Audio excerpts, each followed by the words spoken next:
nul comme Adorno n'a su pointer la parenté stylistique de Hölderlin et du premier Hegel. Nul n'a été aussi sensible à un certain prosaïsme de Hölderlin et à ce qui apparente le phrasé dialectique, au mode d'exposition par thème et variation de la grande sonate ou de la grande symphonie beethovenienne.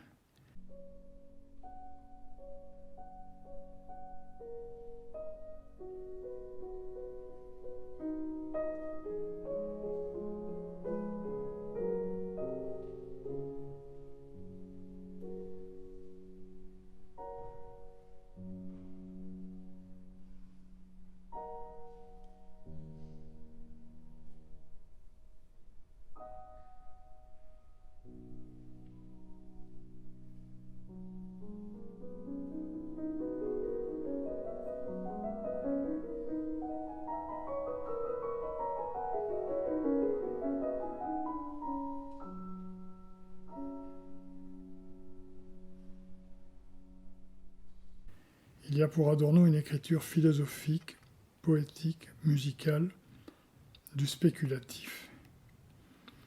Et l'impressionnant chez Adorno est qu'il n'en reste pas là. À aucun moment, il ne se contente de rabattre Hölderlin sur une sorte de hegelianisme inabouti.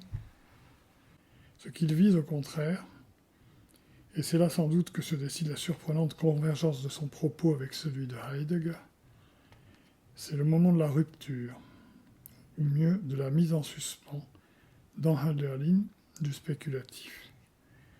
Ce qui l'intéresse en réalité, même s'il ne le thématise pas systématiquement en ces termes, c'est la césure. Autrement dit, puisque dans Hölderlin le mot en implique le concept, le tragique.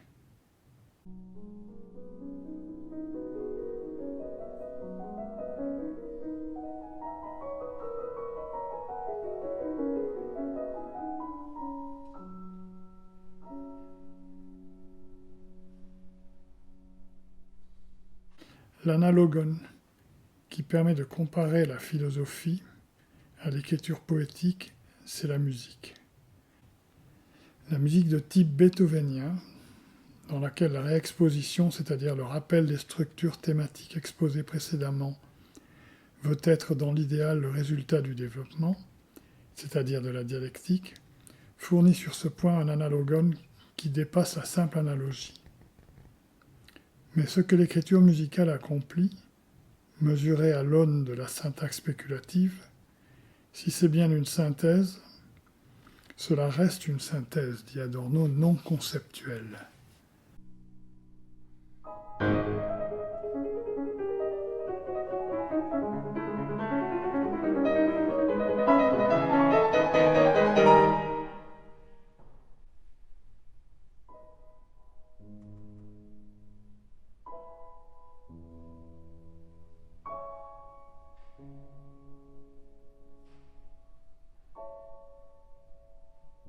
Le médium musical interdit par définition l'accès au concept, au sens articulé et réfléchi.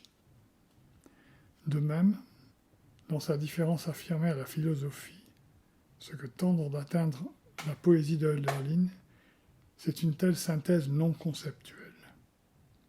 La visée dans Hölderlin est d'ordre musical, mais ce faisant, la poésie va contre son médium, le langage, qu'elle partage avec la philosophie et qui est l'élément par excellence du concept, de la synthèse conceptuelle. La synthèse dès lors ne se fait pas.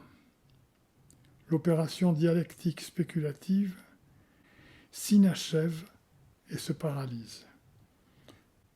D'où la rupture syntaxique, comparable à celle qui affecte traverser l'épreuve du langage, Fidelio, Missa Solemnis, 9e symphonie, la dernière musique de Beethoven. Bref, les ultimes variations, sonates et quatuors.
D'où, effet d'une telle rupture, la substitution à l'enchaînement dialectique de la juxtaposition et de la disjonction déjà analysée, et qu'Adorno pointe sous le concept de parataxe.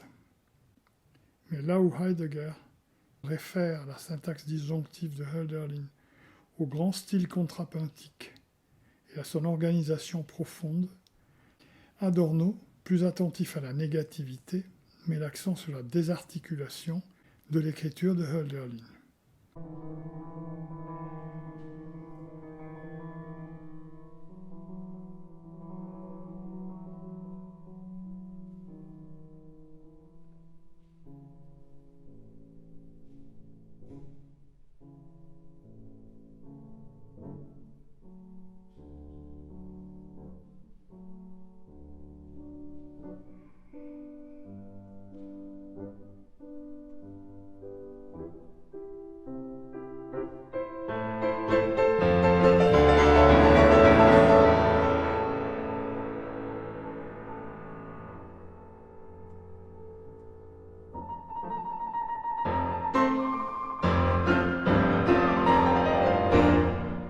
Si fugue il y a, ce serait en ce sens plutôt de celle dite grande fugue du final du XIIIe quatuor.